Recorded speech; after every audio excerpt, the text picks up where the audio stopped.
ওই শিক্ষককে যদি উনি হয়তো আগামীতে দেখতে পারবেন রামদা নিয়ে মাঠে নেমেছে।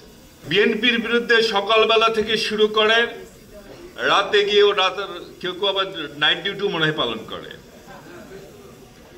অথচ ওরা ধর্মের কথা বলে।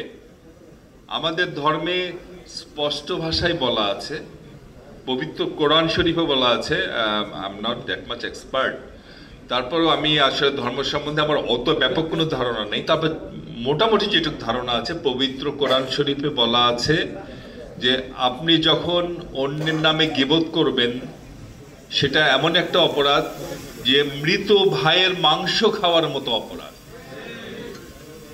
ঠিক না? এবং হাদিসে আছে যারা অন্যের নামে গীবত করে তারা জান্নাতে প্রবেশ করতে পারবে না।